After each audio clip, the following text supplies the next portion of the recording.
So I asked an AI program which classic video games have the best AI, and this is what it came up with. So the first game it came up with was Pac-Man from 1980 because of the ghost AI and how they're all different. Then we have Legend of Zelda. I don't know if I agree with that. I think most of it is just pre-programmed the way they move, and then, they're going to come after you, but other than that, I don't think there's too much to it. Metal Gear, yeah, maybe. I mean, because as you're trying to sneak around the enemy camp and everything. Marathon, I've never heard of that game before. I have to check that one out. Featured AI that would dodge, hide, and work together to overwhelm the player. Okay. Half-Life, I definitely agree with, because I thought that the enemies in that game were very, very realistic. Of course, I don't want to go too far into the future when it comes to video games. I'm more interested in the classic stuff, kind of, before 2000, really. GoldenEye 007, the enemy AI would respond to sounds, attempt to dodge, and use cover in ways that made them feel reactive and lifelike for a Nintendo 64 game. And then StarCraft, AI-controlled factions would deploy complex strategies, including build orders, resource gathering, and tactical attacks. Honestly, I've never really played StarCraft, so I really don't know the gameplay elements on that one. So I thought those games were a little too new, so I decided to ask what games before 1990 had the best AI. And here we go, we got Pac-Man again. Battlezone, which has that tank AI, and they're chasing after you. I don't know if there's a whole lot of actual intelligence there. They just kind of randomly move around. Robotron 2084. Yeah, there's a variety of enemies there, and they all kind of do their own things. I mean, the grunts will just come directly at you, and the brains will go after the humanoids and stuff like that, but there's not a whole lot of intelligence there. Spy Hunter, I don't know if I agree with that one because the enemies are just randomly attacking you. Archon is the it's kind of like chess, but you have different sets of players on there. So I could imagine the AI would be good in that game. Marble Madness featured AI-controlled marbles that competed against the player in races. The Bard's Tale, known for its advanced enemy AI, featured AI-driven monsters that would cast spells, retreat, or call for reinforcements based on the situation. Oh, that's interesting. Gauntlet. I don't know if there's a lot of AI in Gauntlet. It seems pretty basic. I mean, the enemies just will come right at you. Sid Meier's Pirates featured strategic AI in a sandbox world where enemies made choices based on their own goals. F-19 Stealth Fighter, a flight simulator featuring impressive enemy AI with adversaries that would react to the player's radar signature, altitude, and speed. I guess a lot of flight simulators have some AI built into them. And then Populous, an early God game that features AI opponents that would attempt to match or counter the player's moves. Next, I have a list of some games that I think have some pretty good AI, and I'm going to play them. All right, the first game I want to talk about is Adventure for the Atari 2600. Now, this one is notable because it has one bat and 3 dragons, and they all behave slightly differently. For example, the red dragon here, his name is Rindle, and he is very fast, and he'll protect the white key. As you can see, he's protecting the white key, and the chalice if he's near the chalice. Oh my gosh, there's the chalice. Okay, and there's also Yorgel, the yellow dragon, who is afraid of the yellow key and will run if you carry it. I don't have the yellow key with me, but he can eat that sword right there. Come on, there you go. Leave me alone, you stupid red duck. Oh, there's Grindel, the green dragon. Where'd he go? Get back here. He's down there protecting the magnet. I think Grindel protects the magnet and the black key and the bridge. So that's why, yeah. Where did he go? Oh, I guess the bat must have grabbed him. Oh, all 3 dragons. Look at that. I got all 3 dragons on the screen at once. Where did he go? Where'd Grindel go? Get back here. Come on. That was amazing. I don't think I've ever seen all 3 dragons on the screen at once, and I'm dead. So the bat has 2 modes, agitation and non-agitation. As you could probably guess, agitation is when he comes along and steals something from you, and non-agitation is just him flying around doing whatever he wants. And there's Rindle protecting the white key. He's going to keep chasing me for the white key. That in there. Okay, maybe he'll go in there and stay inside the castle. Oh, it looked like he went in. Yep, he went in. He's in the White Castle now. There was Grindel. Grindel and Yorgel and the bat. There's the bat. He's got the black key. Gotcha. Uh-oh. And Grindel's chasing me for the black key, right? He's the one that protects the black key. Yeah, Grindel. Oh my gosh, these guys are all over me. Here, go do something else for a while. Okay, there's the bridge and the chalice. Oh, that was close. Oh, yeah, this bat, he wants that chalice. You know he does. So I'm going to try to swap the chalice for the dragon and then run for the gold castle real quick. There, we did it. So yeah, Adventure's got some pretty awesome AI for such a simple Atari 2600 game. I mean, all three of the dragons do something different, and the bat does something different as well. So I don't know, I think that's pretty cool. Now let's talk about video chess for the Atari 2600. Now, I'm pretty sure there were chess programs on mainframes and stuff like that before the Atari 2600 version of the game. But when you think about a chess game, it's more than just the, the moves of the different pieces. I mean, yeah, the computer has to know how each piece moves, but it also needs to have some kind of a strategy involved on how it's going to play the game. So the question is, how does it decide which piece to move and where based on the situation? Now, the reason I wanted to highlight the 2600 version of this game is because, one, it is a very rudimentary version of chess. But the story goes that there was a chess game on the box of the 2600, and there wasn't one planned to be made, and somebody made a big to-do about it, so Atari ended up having to make the game after all. Of course, there are different levels of intelligence in different chess games. I'm sure this 2600 version is very rudimentary in terms of skill level. It's definitely not going to be something as powerful as, what Big Blue or whatever that Garry Kasparov lost a game to, but it's definitely smart enough to beat me because I have no idea how to... I don't think I've ever beaten a computer at a chess game before. But I mean, when you think about the amount of programming that it took to make this game, in terms of having to know how all the pieces move and how to have some kind of a strategy as well, I feel like that's pretty impressive. Alright, now we have the classic Pac-Man game, which seems to be on everybody's list of classic games with AI in it. Of course, the reason being is that you have these 4 different monsters, or ghosts, and they all behave slightly differently. For example, Pinky, this one right here, the pink ghost, he will try to anticipate the direction that you're going to go. Then you have Inky, the one who just came out of the pen there. He also tries to anticipate where you're going to go, but he will also chase you pretty mercilessly if he sees you in his sights. And Blinky, the red ghost, he's a little bit faster than the rest, and he will just directly chase you if you get near him. See, he's just following me. Fortunately, I got no dots in front of me, so he's just constantly chasing me, as you can see.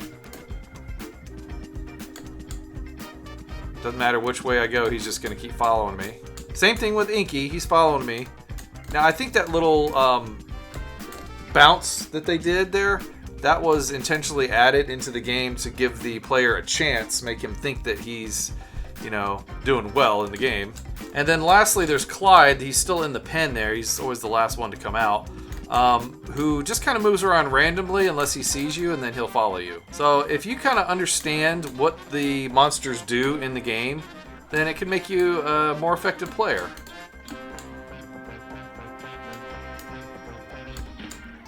Did you see that? The way Inky kind of went the opposite direction. Blinky was following me, and then Inky kind of went a different way, trying to cut me off. Alright, I need my revenge now. I've been letting them come after me for a while just so I can explain all this, so I'm just going to go after them with the power pellets now. Come on. Come on. There we go. How about some sports games, starting with baseball? And in this case, this is Pete Rose Baseball for the Atari 7800. So I am pitching here. Now you got to think, what kind of intelligence does the computer have to have in order to play offense? Well, first of all, it has to know when to swing the bat, has to know whether it wants to run to second base, is it going to get a double or a triple, that kind of thing. Has to know if it's going to try to steal a base or not. And is there any intelligence in that at all, or is it just, random? I don't think it's totally random, but there's got to be certain conditions in play in order for that to happen. So here I am batting now, and it's a little bit different when the computer's on defense. It has to select which player is going to be closest to the ball. It has to decide whether it's going to throw the ball to first base or second base or third base. It also might have to decide if it's an infield fly or, if the ball is going foul, don't bother chasing the ball anymore. Now, there was a baseball game that kept popping up whenever I would search for AI in baseball games, and it was called Earl Weaver Baseball. I believe it was for PCs and probably the Macintosh. And the way I understand it, they actually interviewed Earl Weaver and took a lot of his strategies and put it in the game. So that's got to be one of the earliest cases of downloading a person's knowledge and putting it in a game. I'm sure that's happened a lot since then. Oh, did I actually get a walk? So that's another thing the computer has to determine, whether it wants to throw a ball or a strike. How's it going to, play strategy, that kind of thing. Oh, outs. I was hoping for a home run, but instead I'm out. All right, how about football? In this case, I'll play Tecmo Bowl for the Nintendo. Of course, there's a lot of football games, and they all have varying degrees of artificial intelligence. I figure football is probably an easier game for a computer to play than, something like baseball, because, the plays are already laid out for the computer. It just has to follow them. I have no idea what I'm doing in this game. So defense is fairly easy for a computer. Just has to run after whoever's got the ball and possibly determine who might be, available to, catch a ball. And then for offense, it just, again, has to select the play and decide if it wants to throw the ball or run the ball. Oh, get back here, get back here. Oh no, he's gonna get it, he's gonna get it. Oh, we got you. Stay down. So I just wonder if the selection of the plays, how random is that? How does it decide which play that it wants to do? Is it random, or is there something behind that? And how does it decide if it wants to go for 2 yards on a 4th down, or does it want to try to kick a field goal? I mean, there's a little bit of intelligence there, trying to make those decisions. Then we have other games like basketball. In this case, it's Double Dribble, where you think about the players and how they have to shoot the ball, when to shoot the ball, when to attack, that kind of thing. Well, I guess they're not really attacking, are they? They're just defending, I guess is probably a better term than attacking. There we go, slam dunk. Then how about a game of hockey? How does the computer know when to shoot the puck, or when to pass the puck, or when to defend, or when to fight? Take this. How would the computer know when's best to when to protect versus to attack there? I guess you could say that the computer's reading the button presses and probably defending before you could even do anything about it. Oh, come on, get in there. No. And then we have the classic black box version of tennis, in which the AI will decide where does it want to try to hit the ball. I mean, obviously, you want to hit it wherever the opponent is not standing to try to get them to, miss it. And I've got it on easy mode, so the AI is extremely slow here. And he gets mad. I always like that part. Okay, how about racing games, such as Super Mario Kart? Now, for a racing game, I always figured that the opponents always had just some kind of a track route on the ground that they had to follow. And that's kind of true with Super Mario Kart. I was researching this, and it turns out that each tile on the track tells the opposing players which direction to move. There's a whole video that explains how Mario Kart's AI works. I'll link it below. It's kind of a novel way to do it, because if you have one of the opposing racers hit a point where there could be a fork in the road, they might go left or they might go right, then you'd have to have the directions for both choices. The power-ups are another thing. I mean, how do they know when to use one? Like, for example, if they were to get like a speed power-up, are they just going to use it immediately? Or are they going to wait for a straight stretch of road? Because using a speed power-up on a curve is kind of pointless. So I imagine the tiles also tell it when the most opportune moments are to use a power-up? Or like, how does it know to drop that turtle shell where it dropped it? Was it random, or was there something behind it? Another thing about Super Mario Kart in particular is the rubber banding. Now, there's a couple other games that use this method. You know, I mean, if you're so far behind and all the opponent racers are ahead of you, and there's just no way to catch up, I mean, it's not going to be a very fun game. So, the rubber banding keeps the opponents close, whether they're ahead or behind you, one way or the other. Oh, I'm just dying to hit that turtle shell. It put it right in the middle of the road, just for me. Another thing about Mario Kart is that, I don't know if it's true in this version of the game, but in later versions of it, depending on the player that you choose, your opponents might be better or worse. For example, if you were to choose, say, Luigi, that might make Princess Peach better. And I'm sure that's the case with some other racers as well. That ball is just begging for me to hit it that entire time. It's almost like the computer knows where to place those turtle shells and balls and things like that for me to run over.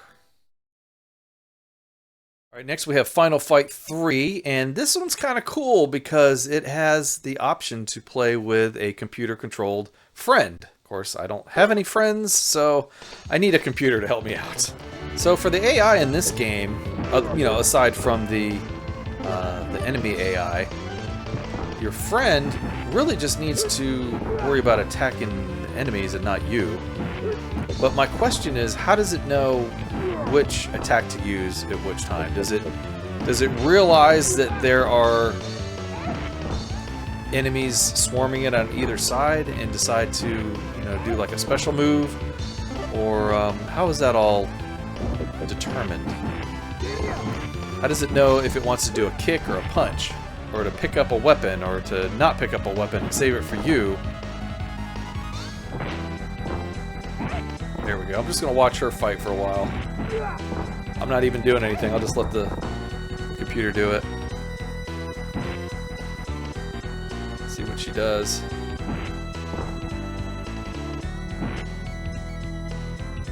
She's trying to hang out near me. Go fight those guys. What are you doing? I mean, another point too is that how would the computer player know how many enemies to attack? Should it leave some of them for me to fight so that I can have fun with this game? Or should it just go ahead and just attack everybody? It doesn't look like she was attacking everybody. It looked like she was just kind of wandering around there. Now she ran away. There was a guy right there that she could have beat up, and she just ran away from him.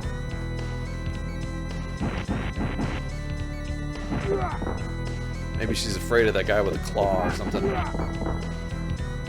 I could beat her up too. Hey, get back to work! Okay, yeah, is she gonna pick up that hammer? Doesn't look like it. Ugh. Oh! I'm sorry I keep beating up my friend.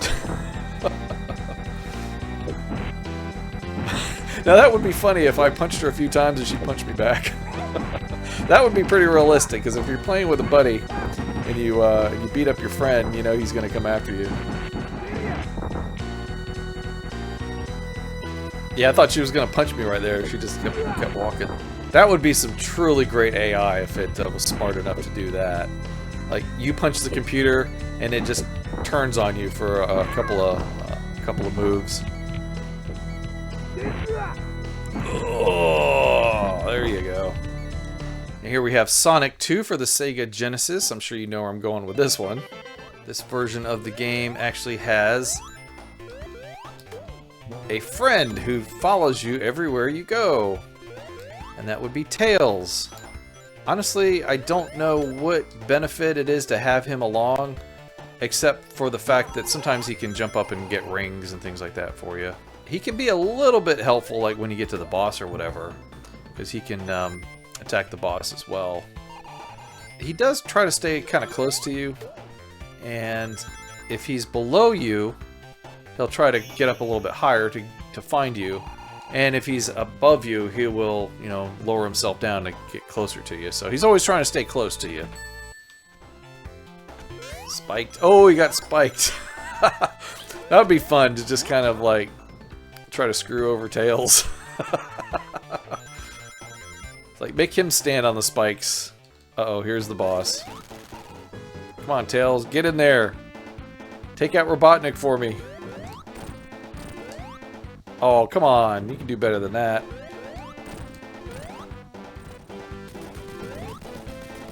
Yeah, you weren't much help there, Tails. Had to do most of this by myself. Here, jump up there and hit that yellow button. Come on, get up there. You do it. Oh, he doesn't want to do it.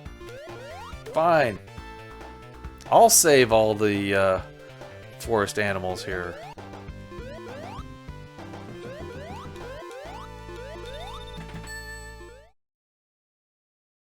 Alright, how about a little Mortal Kombat 2?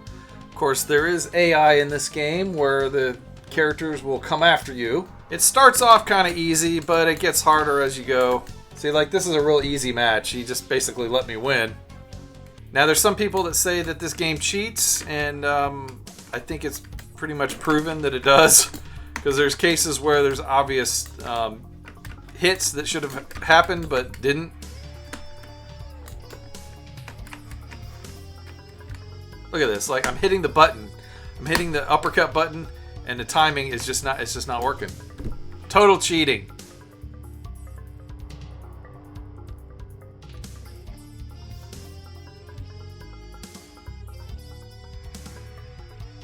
She just canceled my entire move there.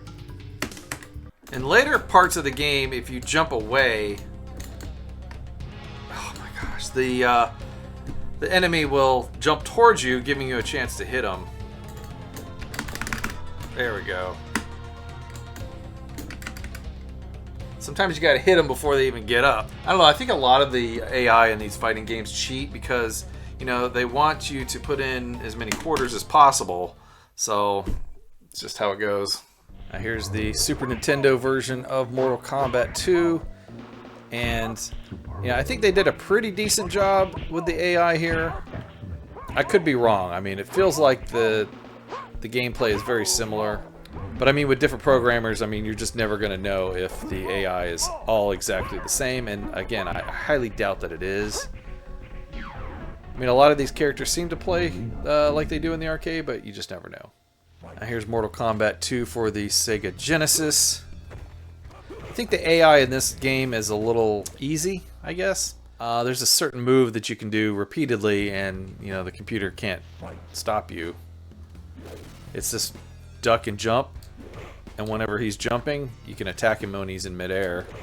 But I think that's common with pretty much all Mortal Kombat games. Alright, here's Street Fighter 2, in this case the Champion Edition.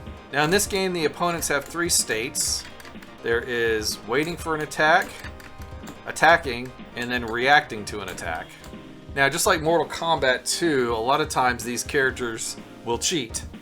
Sometimes they will become invincible right after you've attacked them once, so you can't attack them a second time. Also, there's a thing called a charge move, and Guile's a good example of this, where you have to hold down a direction for a certain length of time, like that right there. Did you see that? I mean, you have to charge down for 2 seconds to do that move, but the computer can do it instantly, which is totally not fair.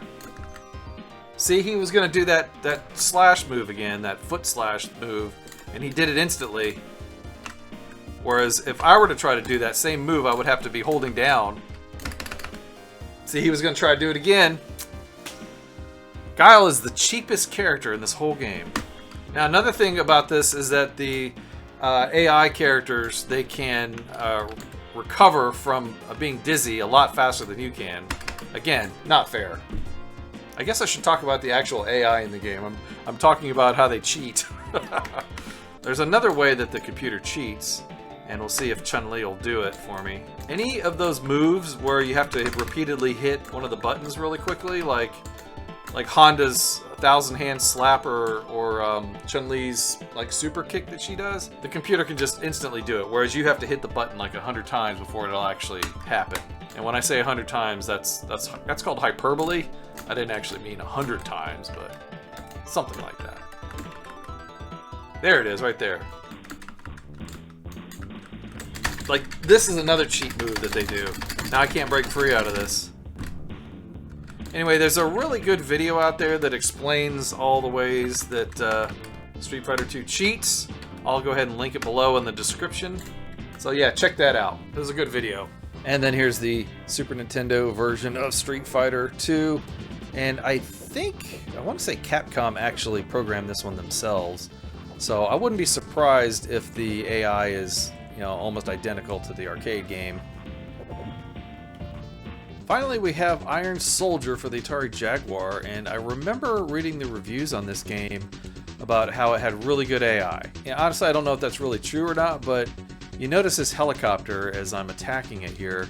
It's kind of flying away from me, and then it turns to attack, and then it flies and away. It's like on a cycle.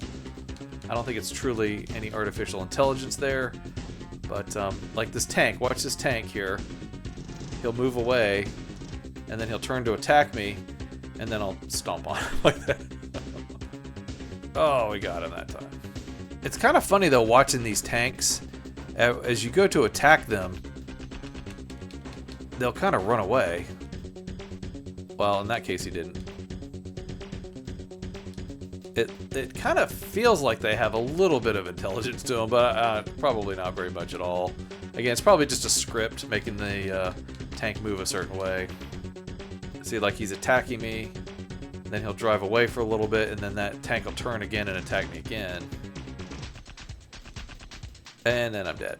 Alright, well there you go, some interesting AI in classic video games. Thank you all for watching, take care, and we'll see you next time. Bye bye everybody. Just makes me wonder, what's AI going to be like in video games in the future?